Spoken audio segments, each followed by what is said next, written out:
Hello everyone. Radhe Radhe आप सभी को। कैसे हो आप सभी लोग? गाइस, आज मैं आपको बताने वाली हूँ कि कॉन्ट्रेक्चुअल वैकेंसी जो केवीएस में आती हैं वो हमें कैसे पता करनी होती हैं, कैसे पता चलता है उनका, और किस मंथ में आती हैं, और कैसा उसका एप्लीकेशन फॉर्म होता है। और मेरा जो पर्सनल एक्सपीरियंस है, मैंने 2 जगह इंटरव्यू दिया है, तो कहाँ कहाँ से वो क्वेश्चंस पुट अप करते हैं वो सब मैं आपके साथ में शेयर करने वाली हूँ। तो गाइज, एंड तक बने रहना। तो सबसे पहले हम यहाँ पर गूगल ओपन कर लेंगे।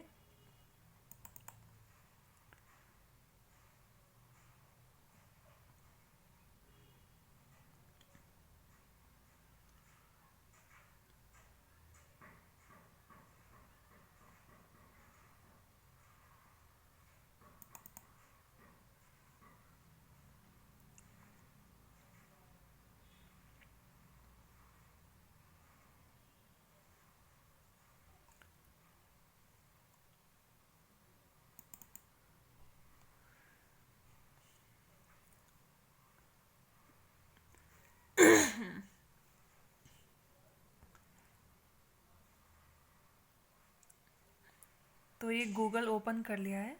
इसमें हम सर्च करेंगे। तो मैंने ये एक और बार पहले सर्च किए है, तो उसका ऑप्शन ऊपर ही आ गया है। और हमें इसमें सर्च करना होता है, अगर हम फर्स्ट टाइम सर्च कर रहे हैं तो kvs.nic.in। तो मैं इस पर क्लिक कर लूँगी।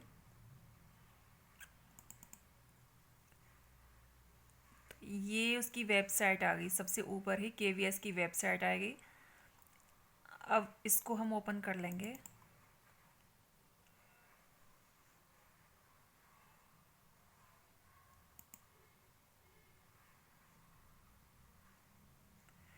अब ये केवीएस की वेबसाइट ओपन हो गई है।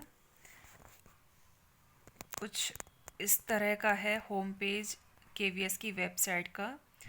तो गैस, इसमें हमें सेकंड नंबर पर जो ऑप्शन आ रहा है अबाउट केवीएस, हमें इस पर जाना है। और इसी में ये है डायरेक्टरीज का ऑप्शन, इस पर जाना है। फिर इसमें ये डायरेक्टरीज ऑफ केवीएस आ जाएगा, हमें इस पर क्लिक करना है।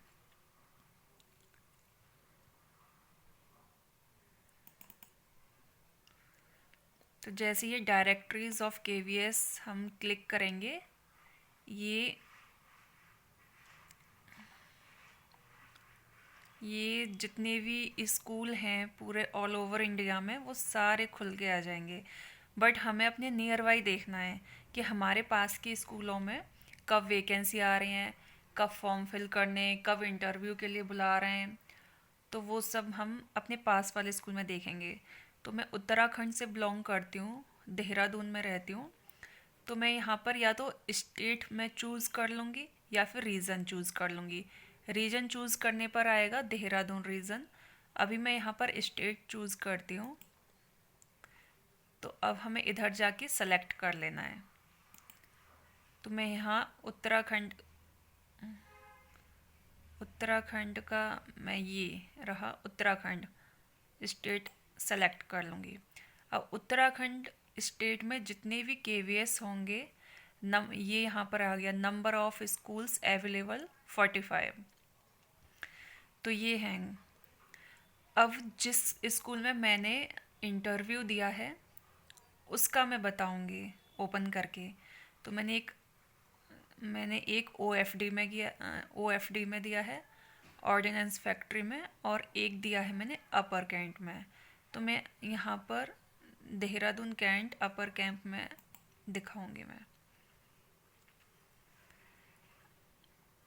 ये रहा 12 नंबर वाला। ये अगर हम यहाँ पे गेट डायरेक्शन करते हैं तो हमारे घर से पता चल जाएगा कि हमें किधर जाना है, किधर नहीं जाना, जिनको ना पता हो तो कि वो स्कूल किधर पड़ेगा। अब मैं इसकी वेबसाइट पर क्लिक करती हूँ, ये इसकी वेबसाइट है।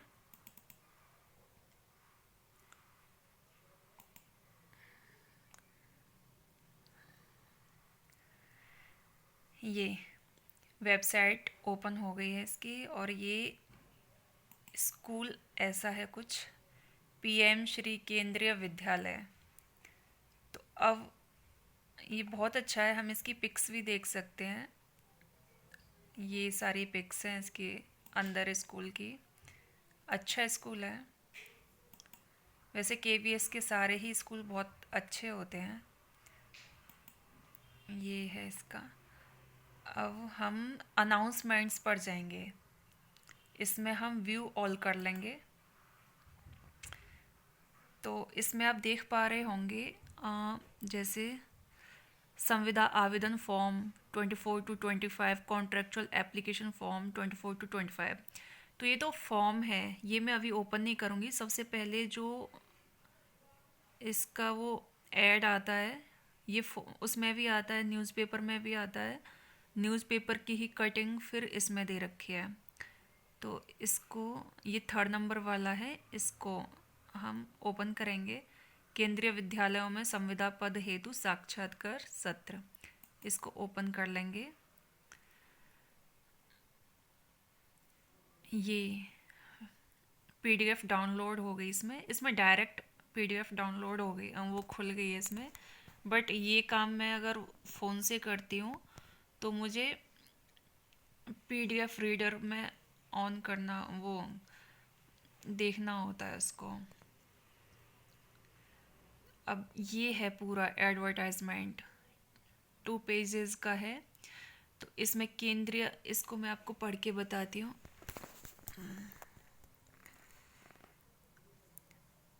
केंद्रीय विद्यालयों के लिए साक्षात्कार इंटरव्यू, पीएम श्री केंद्रीय विद्यालय अपर कैंप देहरादून उत्तराखंड है ना, देहरादून में अवस्थित पीएम श्री केंद्रीय विद्यालय क्रमांक हाथीबड़कला, केंद्रीय विद्यालय क्रमांक भारतीय सर्वेक्षण विभाग हाथीबड़कला, पीएम श्री केंद्रीय विद्यालय अपर कैंप एवं पीएम श्री केंद्रीय विद्यालय बीरपुर हेतु शैक्षिक सत्र 2024-25 के लिए अंशकालिक एवं अनुबंधित शिक्षकों, ये मतलब इसमें सारा वो सब दे रखा है। और इसमें क्या है कि मैं थोड़ा थोड़ा सा ही बता देती हूँ, पूरा नहीं पढ़ी। इच्छुक अभ्यर्थी विद्यालय वेबसाइट से आवेदन पत्र डाउनलोड कर एवं पूर्ण रूप से भर कर पद के आगे की दी गई विद्यालय की ईमेल आईडी पर मेल दिनांक 17/2/24 तक करें। यानी 17 फरवरी 2024 अब तो निकल गई, तो उस तक करना था, तो मैंने कर दिया था। और साक्षात्कार के दिन पूर्ण रूप से भरा हुआ आवेदन पत्र तथा समस्त प्रमाण पत्रों की स्वप्रमाणित छाया प्रति मूल प्रमाण पत्र के साथ दी गई तिथियों एवं समय के अनुसार संबंधित विद्यालयों में उपस्थित हों। न्यूनतम योग्यता एवं मानदेय हेतु केवीएस संबंधित केंद्रीय विद्यालय की वेबसाइट देखें। ये पद पूर्णतः अंशकालिक संविदा पद हैं तथा भविष्य में कभी भी नियमित नहीं किए जाएंगे। ठीक है गाइज, ये सब दे रखा है इसमें, और मैं थोड़ा थोड़ा सा ही पढ़ती हूँ। तो ये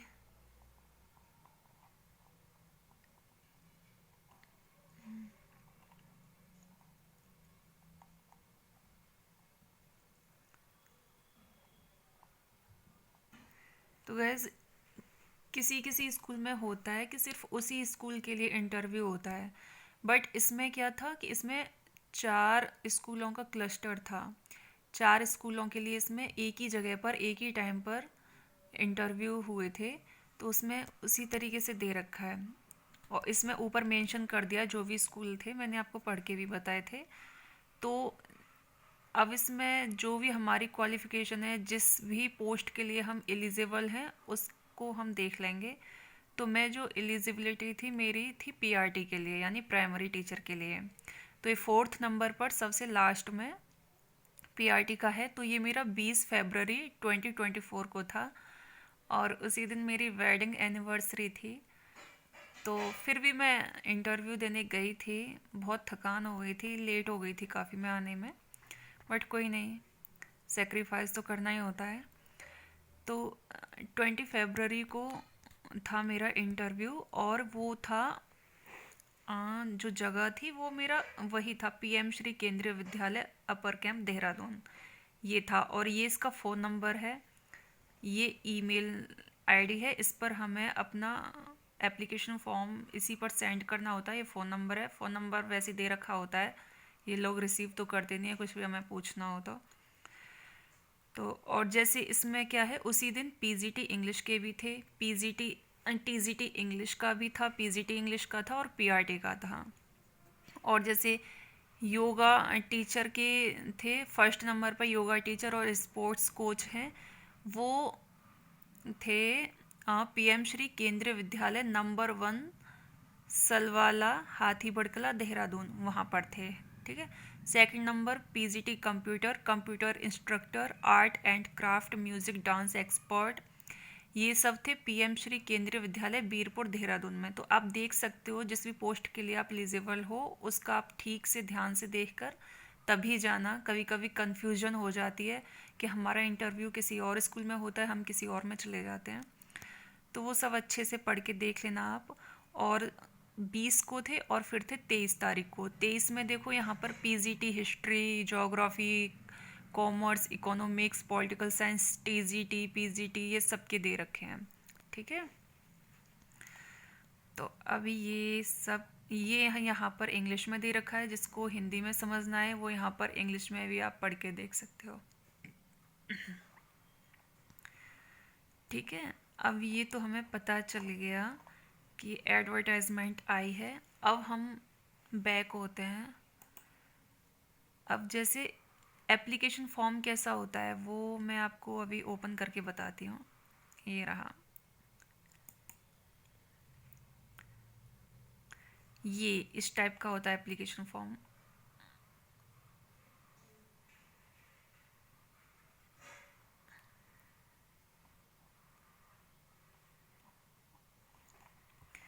गैस थोड़ा सा कन्फ्यूज़न रहती है, जो लोग स्मार्ट होते हैं उनके लिए तो कोई दिक्कत नहीं होती है, बट जो थोड़े से मेरे जैसे डफर होते हैं उनको थोड़ी सी दिक्कत होती है ऐसे। तो मैं आपको बता देती हूँ इसमें कि क्या क्या फिल करना होता है। तो ये तो जैसे पद नाम, पोस्ट अप्लाइड किसके लिए है, मैंने पीआरटी के लिए किया था तो मैंने यहाँ पे पीआरटी फिल किया था। और विषय में मैंने ब्लैंक ही रहने दिया था, बिकॉज टीजीटी पीजीटी वालों को यहाँ पर सब्जेक्ट मेंशन करना होता है।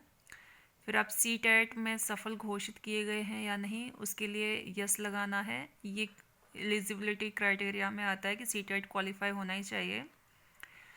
और यदि हाँ तो पीआरटी टीजीटी अथवा दोनों हेतु आप जैसे भी दोनों के लिए करना चाहते हैं बोथ कर दीजिए, अदरवाइज़ आप पीआरटी या टीजीटी में से एक चूज़ कर लीजिए। नाम, करेंट एड्रेस, किसी किसी स्कूल में के लिए जब जो एप्लीकेशन फॉर्म होता है उनका उसमें वो भी मांगते हैं, परमानेंट एड्रेस भी मांगते हैं। फ़ोन नंबर है, एडिशनल नंबर भी डाल सकते हैं। ईमेल आईडी बहुत अच्छे से कोई मिस्टेक ना हो भर देना, क्योंकि ईमेल और कॉल के थ्रू ही हमें पता चलेगा कि हमें हमारा सिलेक्शन हुआ है कि नहीं उसमें। Date of birth, Aadhaar number, पिता पति का नाम, और ये आगे शैक्षिक व्यवसायिक योग्यताएं, एकेडमिक प्रोफेशनल क्वालिफिकेशंस। तो गैज़ इसमें 10th से हमें शुरुआत करनी है। तो फर्स्ट नंबर पर हमें 10th का मेंशन करना है, सारी details. Name of examination, degree 10th डालना है, ईयर ऑफ पासिंग डालनी है, फिर total marks obtained, maximum marks. Guys यहाँ पर मेरे से मिस्टेक हो गई थी, जिस वजह से मेरा थोड़ा सा मूड ऑफ हो गया था। और इंटरव्यू के दिन मूड ऑफ हो तो सही नहीं पड़ता है ना, वैसे ही एक तो डर रहता है फिर। तो इसमें मैं बता देती हूँ, मैंने लास्ट डेट थी तब मुझे पता चला था कि इसमें फॉर्म निकले हैं। तो मैंने जल्दी से, मैं साइबर कैफ़े गई, मैंने वो प्रिंट आउट निकलवाया और जल्दी से मैंने फॉर्म फिल किया। मैंने ध्यान नहीं दिया कि इसमें टोटल मार्क्स ऑब्टेंड पहले है या बाद में है।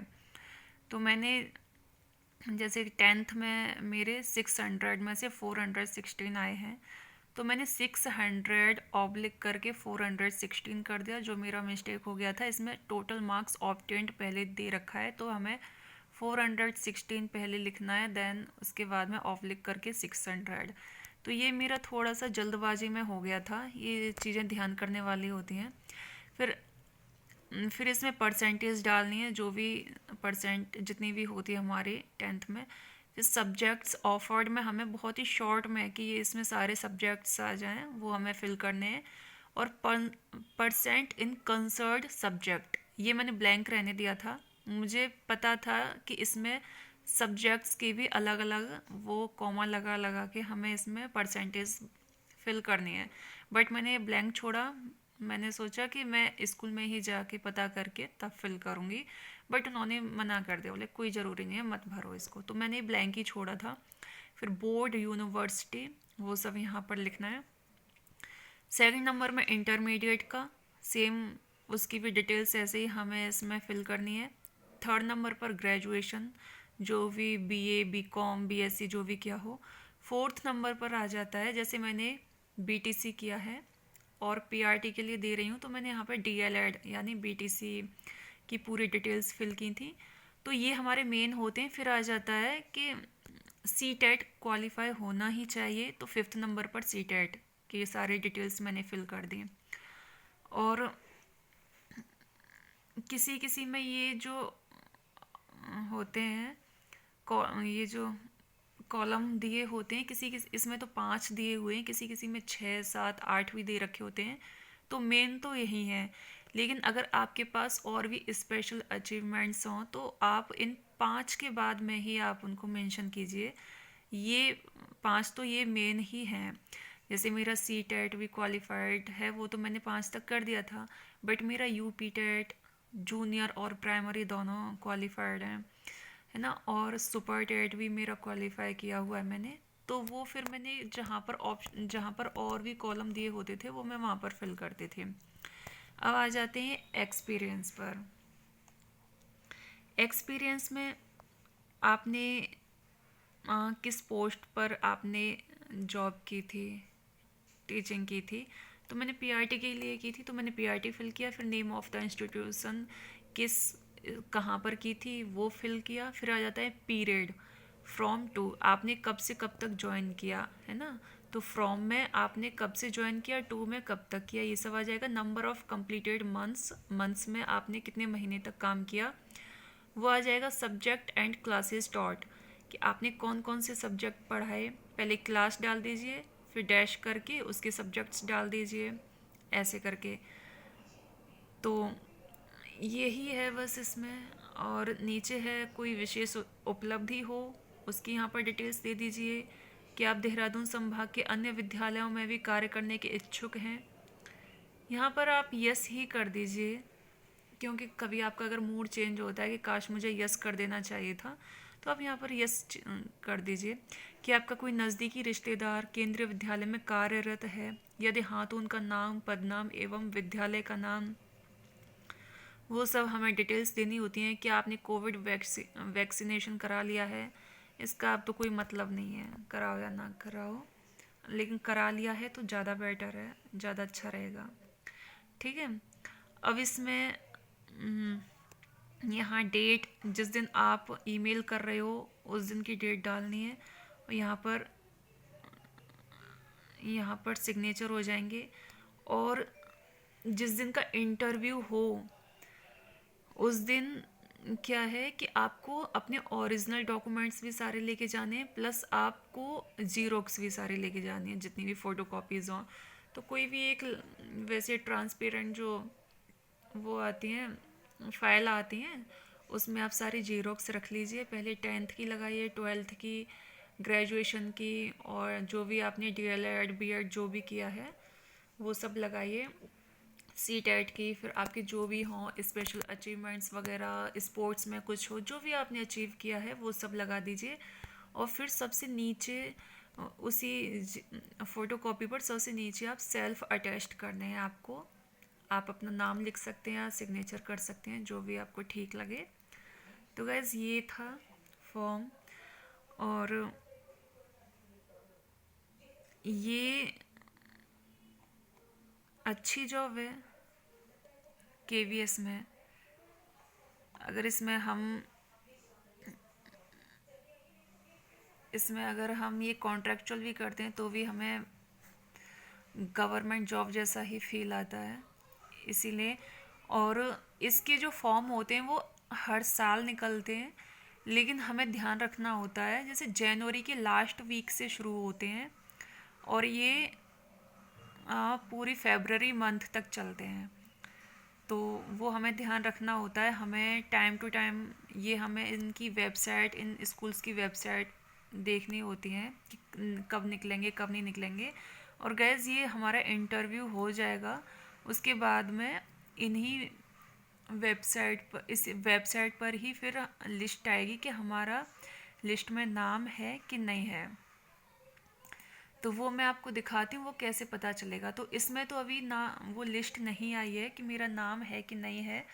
तो मैंने एक दूसरे स्कूल में भी दिया था, तो उसमें बताऊंगी मैं।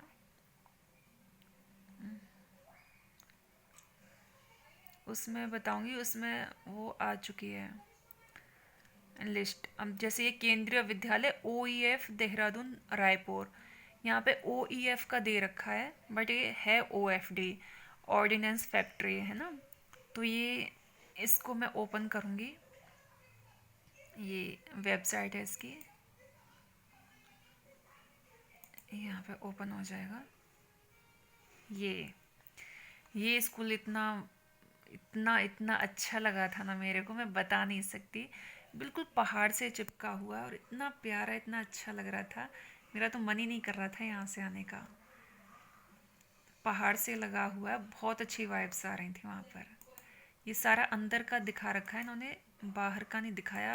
लेकिन सच में बाहर का व्यू, बाप रे, ऐसा लग रहा था मैं कहीं घूमने गई हूँ। बहुत अच्छा लगा था मुझे, बहुत अच्छा, एकदम पहाड़ लगा हुआ है। तो इसमें हम देखेंगे, जैसे अनाउंसमेंट्स पर जाएंगे, व्यू ऑल, ठीक है। तो ये और भी फॉर्म निकल के आए हैं 23 तारीख में, फॉर्म रजिस्ट्रेशन फॉर्म, इनसे मेरा कोई मतलब नहीं है। तो मैं पैनल ऑफ कॉन्ट्रेक्चुअल टीचर, तो इसको मैं ओपन करूँगी, ठीक है। ये 20 तारीख को आई थी, ये जो मेरा लिस्ट में नाम है कि नहीं है, वो वाली लिस्ट आई थी। ये मैंने ओपन कर लिया। अब देखो, आप इसमें देख सकते हो 10 पेजेस हैं, और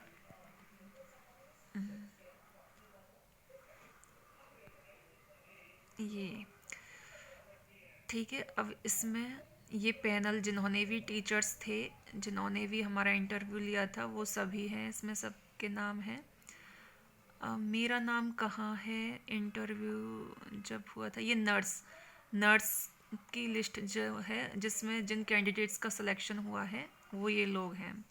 ये स्पोर्ट्स कोच वाले हैं, ये कंप्यूटर इंस्ट्रक्टर हैं, ये डांस कोच वाले हैं, ये योगा इंस्ट्रक्टर हैं, और ये म्यूज़िक टीचर वाले हैं, काउंसलर वाले, और ये आर्ट टीचर, स्पेशल एजुकेटर, बाल वाटिका टीचर, ये PGT पॉलिटिकल साइंस, और ये PGT हिस्ट्री, ये PGT geography, PGT economics, PGT commerce, TGT social science, और ये प्राइमरी टीचर, ठीक है। तो ये प्राइमरी टीचर वाले हैं, और 8 लोग हैं लिस्ट में। और ये वो हैं जिन्होंने JBT या DLED BTC किया है विद CTET फर्स्ट के साथ में, उन लोगों के नाम हैं।